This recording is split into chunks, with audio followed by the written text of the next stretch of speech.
October 5th, 1966. It is early afternoon on the western shore of Lake Erie, deep inside a sealed reactor vessel at Laguna Beach in Monroe County, Michigan. A small crumpled triangle of zirconium metal is working its way loose.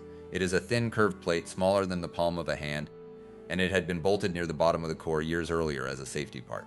Right now it is bending, twisting, peeling away from where it belonged. The crew 30 miles south of Detroit is raising the reactor toward higher power, watching the gauges climb. Nobody can see the metal moving. Nobody knows it is about to choke a nuclear reactor sitting next to one of the largest cities in America. It is one of the smallest objects in the entire machine, and it is about to start an accident that would put a name on a fear that has never left this country. Standing on that shore was the Enrico Fermi Unit 1, the first commercial fast breeder reactor the United States ever tried to run. It was cooled by liquid sodium instead of water, and it sat upwind of millions of people. When the zirconium broke free, it was swept into the coolant path and it blocked the flow of sodium to part of the core. The fuel in that section had nowhere to send its heat, and the temperature began to climb. The danger that afternoon was never an enemy and never bad luck. The danger was a utility and a government that rushed an unproven, uniquely dangerous experimental reactor into operation next to Detroit, over the open objections of their own safety experts, their own scientists, and the courts. What happened over the hours and days that followed is the story of how close one small safety part came to making a major American city unlivable. This is the day we almost lost Detroit. A fast breeder reactor is a different and far more demanding machine than the ones most people picture. Ordinary power reactors run on slow neutrons and water forgives mistakes. A breeder runs on fast neutrons and uses no water at all. Fermi 1 was cooled by liquid sodium, a silver metal kept molten and pumped through the core like blood. Sodium does not forgive. It burns on contact with air and explodes on contact with water, so the entire cooling system had to be sealed away from both. The promise was enormous. A breeder creates more nuclear fuel than it consumes, which sounded like an endless supply of energy. The price of that promise was a reactor that ran hotter, faster, and closer to the edge than anything that had come before. The man who drove it forward was Walker Sisler, the president of Detroit Edison. Sisler was one of the most powerful figures in American power generation, and he believed the breeder was the future of the entire industry. He wanted Detroit to be first, so the Power Reactor Development Company was formed, a consortium of utilities and manufacturers, and Detroit Edison led the push to build this experimental machine not in some remote desert, but on the shore of Lake Erie in farm country. 30 miles from downtown Detroit, Toledo sat just to the south. Cleveland sat across the water. The lake carried everything downwind. The reactor they designed was roughly 200 megawatts of heat at full power, fueled by metallic uranium enriched to a high level, with the whole core flooded in molten sodium and sealed inside a containment building on the Michigan shoreline. On paper, it was a marvel. In practice, it was the first machine of its kind anyone in America had ever tried to operate at scale, and it was being learned in real time, beside a city. This was not built in secret, and it was not built without warning. It was fought every step of the way. The warnings came from inside the government itself. The Atomic Energy Commission had its own panel of experts, the Advisory Committee on Reactor Safeguards, and that committee studied the Fermi design and urged the commission to slow down. They were not comfortable putting an experimental sodium breeder this close to a major population center. Their concern was simple and chilling.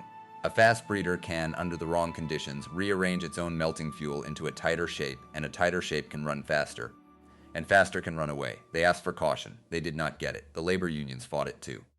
The United Automobile Workers and other unions went to court to stop the construction permit, arguing the reactor was unsafe and too close to the people who would have no say in living beside it. These were Detroit's own workers, the men who built the cars, refusing to accept the reactor their city was getting. The case climbed all the way to the United States Supreme Court.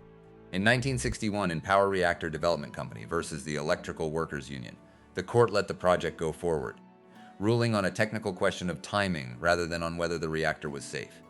Two justices dissented and warned that the safety questions were being quietly waved away. Construction continued.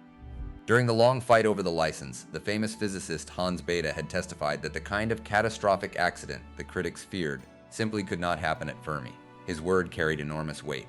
It was the word of one of the architects of the atomic age, and it helped clear the path. 5 years later, it happened. Go back to the afternoon of October 5th, 1966. The reactor is being raised in power, climbing toward 20,000 kilowatts of heat.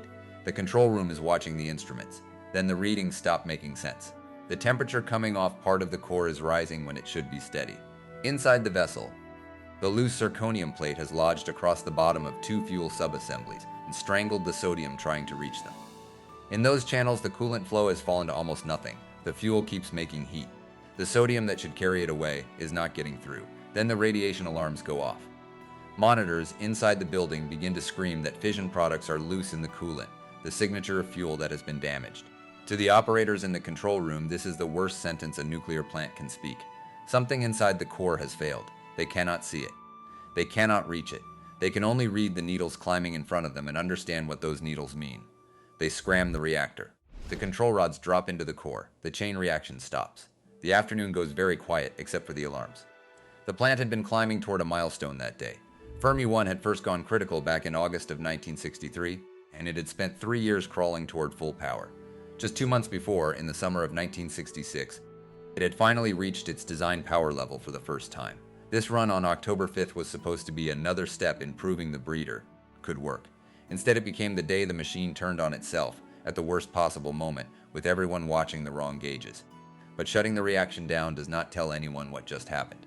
Inside the sealed vessel, under tons of molten sodium that no human can look through, 2 fuel subassemblies have overheated and partially melted. Roughly 4 assemblies in all were damaged, with 2 of them fused together by the heat. The core of an experimental nuclear reactor 30 miles from Detroit has partially melted, and the men responsible for it are standing in a control room with no way to see inside. If you are still with me, this next part is the part that should keep you up. Here is the dread that settled over Laguna Beach in the days after the scram. The meltdown had stopped. It had stopped at 2 subassemblies, but nobody on that site could say with certainty that it would stay stopped. The fuel was damaged and out of its designed shape, sitting in liquid sodium they could not drain quickly and could not see into. And this was a fast breeder, the one kind of reactor the experts had warned could rearrange its own melted fuel into a more dangerous configuration. The fear that hung in the building was the fear of recriticality. If that ruined fuel shifted into a tighter mass, the chain reaction could restart on its own inside a crippled reactor with no easy way to stop it. For weeks, the cause itself was a mystery. The engineers did not even know what had blocked the flow. They knew only that that fuel had melted, and that any attempt to move it might be the wrong move. Disturbing the core wrong could be the thing that triggered the runaway. So they waited, and they probed, and they tried to map the inside of a reactor by feel, while 30 miles north the lights of Detroit came on every night and the people under them knew nothing. When the truth finally came out, it was almost insulting in its smallness.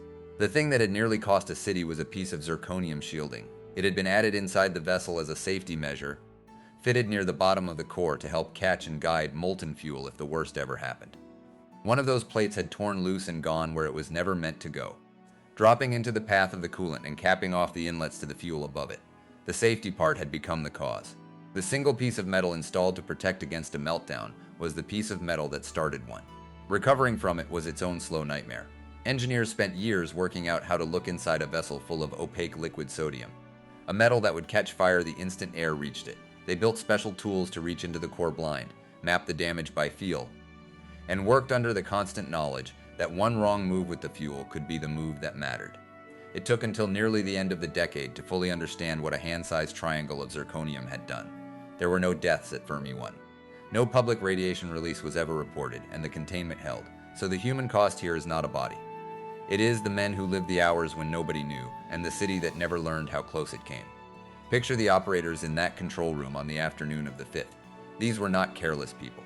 They were the crew running the most advanced reactor in the country, and they had been told by famous scientists that this could not happen.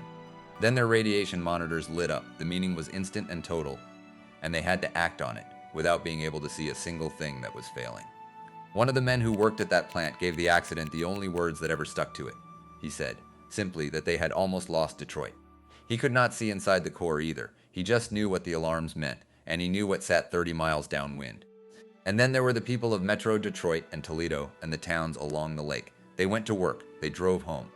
They never knew that for a stretch of days in the autumn of 1966, the men at Laguna Beach were not certain the reactor beside them would stay shut down. It is worth being clear about what was actually at stake. Fermi 1 was a small reactor by later standards, and the accident, on paper, was a minor one. No one outside the building was exposed. But the reason this incident burned itself into American memory was not the size of the release. It was the location and the kind of machine. An experimental sodium-cooled breeder, the most temperamental reactor design in use, had partially melted its own core 30 miles from a metropolitan area of millions, on the shore of a great lake that drains towards still more cities. The experts who said don't build it here had been overruled by a utility in a hurry and a government that backed it. The thing they feared most, a core melt in a fast breeder near a city, was exactly the thing that happened. That is the part that the system cannot blame on luck. The Advisory Committee on Reactor Safeguards warned them. The unions warned them. The Supreme Court dissenters warned them. The warning was specific, it was on the record, and it was about this exact reactor in this exact place. They built it anyway and ran it anyway, and a single loose plate proved every warning right. Fermi 1 never truly recovered. After almost 4 years of investigation and cleanup, the reactor was finally restarted in 1970. But the magic was gone. It limped along. On November 27, 1972, it was shut down for good, and by the end of 1975, it was formally decommissioned. The first great American breeder reactor produced only a trickle of electricity across its whole troubled life, and then it died. Today the site is still there, on the edge of Lake Erie in Frenchtown Township, Monroe County, south of Detroit. Fermi 1 is long gone. Its core dismantled decades ago, but the place did not become a memorial or a warning. Right beside the old footprint stands Fermi 2, a much larger nuclear plant that still feeds power into Michigan today. People drive past on their way to the lake and see a working power station, not the spot where a city held its breath. What did not fade was the phrase. In 1975, the writer John Fuller turned the accident into a book and gave it the operator's own words as a title, We Almost Lost Detroit. 2 years later, the musician Gil Scott-Heron made it a song. The reactor is gone, the danger is decades past, but those 4 words still travel. Because they name the thing people are most afraid of, that a machine built for the public good might quietly take a city while everyone is looking the other way. The frightening part of Fermi was never the melted fuel. It was the days when the people in that control room could not promise it was over while millions slept 30 miles away. The question that lingers is the one the unions and the experts asked before the first shovel of dirt was turned. How many times will we put the unproven machine next to the city, hear the warning, overrule it, and then call survival a success? If you made it this far, thank you for being here. These stories take a long time to research and put together, and every like, comment, and subscription genuinely helps keep the channel going. If you want more stories like this one, consider subscribing. Stay safe, and I'll see you in the next one.